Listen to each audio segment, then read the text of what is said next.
Sekta waliojiajiri ndio sekta inayochukua Watanzania wengi na nguvu kazi ya nchi. Takwimu zinaonyesha kuwa zaidi ya 70% ya Watanzania wanafanya kazi katika sekta hii ya kujiajiri. Hivyo basi, bila kuwafikia wananchi hawa, hatuwezi kufikia lengo la kuwa na mfumo wa hifadhi ya jamii unaowahudumia Watanzania wote. Ndio maana serikali ya awamu ya 6 inayoongozwa na Daktari Samia Suluhu Hassan kupitia mfuko wa taifa NSSF imeanzisha skimu ya hifadhi kwa waliojiajiri, ambayo inatoa fursa kwa wananchi kama wavuvi, na leo nimepata fursa mimi mwenyewe kwenda kuona shughuli ya uvuvi tukiambatana na Mheshimiwa Mkuu wa Mkoa. Hii ndio maeneo ambayo hifadhi skimu inawalenga watu hawa. Pia tunapoanza kampeni hii rasmi kanda ya Ziwa, naomba pia ndugu wananchi, kampeni hii inaongozwa na kauli mbiu ambayo inasema mipango haistaafu na mazingira hayana likizo. Kwa hiyo mipango yetu haistaafu, lakini pia mazingira hayana likizo. Kauli hii ni ujumbe mkubwa sana, inatukumbusha kuwa maisha yanaendelea kila siku na changamoto zinaweza kutokea wakati wowote. Hivyo maandalizi ya kesho hayawezi kusubiri hadi tupate muda wa ziada. Kwa mfano, wafanyabiashara hapa sokoni anaweza kufanya biashara kwa miaka mingi akiwa na nguvu, lakini kitokea ugonjwa au ajali bila kuwa na akiba au mpango wa hifadhi ya jamii, familia yake inaweza kuathirika sana, na Mheshimiwa Mkuu wa Mkoa amesema kwa uzuri jambo hili.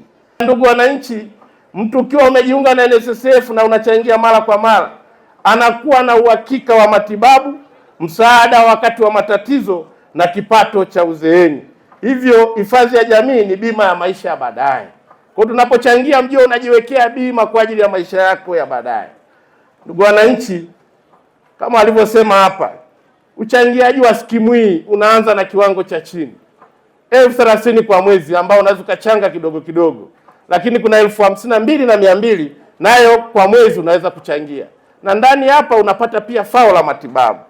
Naamini kwa kiwango hiki ni kiwango rafiki ambacho hata yule mjasiriamali wa chini anaweza kumudu kuwa mchangiaji na baadaye akanufaika na mafao kupitia hifadhi skimu. Napenda kutumia fursa hii kutoa wito kwa wananchi wote wa Mwanza na mikoa ya jirani kuchangamkia fursa hii, kujiunga na NSSF ili kujiwekea usalama wa maisha ya baadaye. Ndugu wananchi, serikali ya awamu ya 6 inayoongozwa na Daktari Samia Suluhu Hassan itaendelea kuimarisha mifuko ya hifadhi ya jamii ili iwe endelevu, yenye uwazi na inayotoa huduma bora kwa wanachama wake. Tunatarajia NSSF kuendelea kubuni huduma na bidhaa zitakazowafikia wananchi wengi zaidi, hasa katika sekta hii ya waliojiajiri.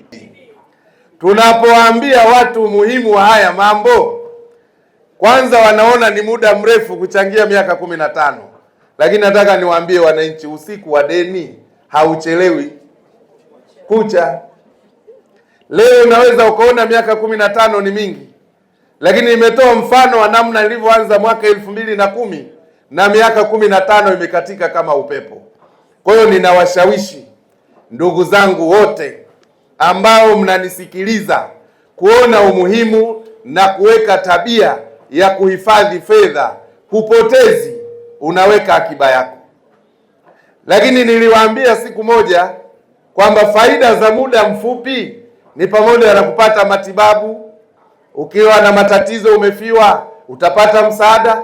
Hizo ni faida za muda mfupi, lakini faida kubwa zaidi ni pale ukichangia miaka 15 ukafika umri wa miaka 55 kuendelea, utapata pensheni yako, lakini pia utakuwa unapata mafao ya kila mwezi. Sasa tuwekeze kwa ajili ya uzee wetu. Wajasiriamali nao sasa wanapofika umri, wanapozeeka, wanapochoka, wameshindwa kufanya kazi, wataanza kupata pension.